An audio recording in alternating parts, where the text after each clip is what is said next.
Rumored to be in the works for years, all the way back to the Steve Jobs era, Apple finally unveiled its revamped Apple TV. CEO Tim Cook says while smartphone technology has evolved by leaps and bounds, TV technology has stood still. We believe the future of television is apps.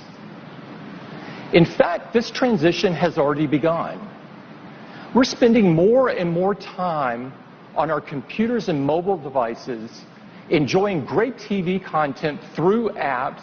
Swiping technology makes it easy to navigate, and personal assistant Siri makes it easy to search for anything by voice. This executive asked Siri to find a guest appearance on a TV show by her favorite actor, Edward Norton. Siri takes me right to the Modern Family page with the episode I was looking for. De Jesus goes back and looks up. This is Apple TV makes live sports, gaming, and shopping all more interactive. The technology itself isn't novel, but Apple's packaging it up into its Apple ecosystem, and I think that's easy to use for a lot of people, and it's going to reach a lot of people. While many feel smartphone technology has peaked, Apple is still forging ahead with two new iPhone models, the iPhone 6s and the iPhone 6s Plus. They keep the same dimensions as the previous versions, but add something called 3D Touch, the ability to sense force, kind of like the right click on your phone. So now I can just apply just a little bit of pressure like that and dive right into a message. Take a quick look, let go. I'm right back to where I started from. In the face of declining iPad sales, Apple also unveiled the iPad Pro, which features a 12.9-inch screen measured diagonally. That's nearly 3 inches bigger than the previous model. To go with it, Apple also introduced something that Steve Jobs once said was a sign of failure, a stylus, in this case named the Apple Pencil. Now regarding the iPad Pro, some unlikely guests appeared on stage. A Microsoft representative, Phil, I repeat, a Microsoft representative appeared on the stage showing off Office for iPad Pro. And an Adobe rep touted 3 apps for iPad Pro, including Photoshop-related apps.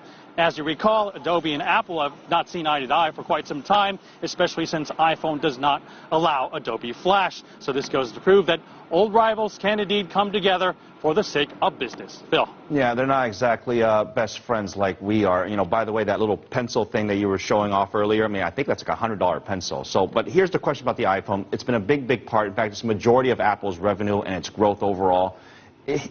Is it cool enough? Is it big enough? Does it meet sort of all this hype that always happens around Apple? And I do want to get also your answer on the mood at the conference there. Well, you know, most people leading up to this conference were kind of like, what else can they do? And, you know, we in the media have been saying, oh, what else is there? But when I talked to the analysts, they said, wow, that was actually quite a show that revealed quite a lot of products. The big breakthrough for the iPhone is actually the 3D Touch, because there's never been a phone that allows you to sense touch and press down essentially a right click. So you're using the force. You can stay within your particular app. You don't have to leave it. You can offer multi-touch and go into different apps at the same time. And they call it sort of peek and pop. There's another innovation here also called Live Photo that uses 3D Touch. You press on a photo and it actually turns into a short video clip. Now, how did that happen? Well, basically when you shot the photo, it recorded a second or two earlier than that. Apple insists that this is actually a photo and not a video, a new form that people will enjoy. Another big breakthrough for Apple is that for the first time it can shoot and edit with 4K resolution, which is essentially 4 times the standard HD.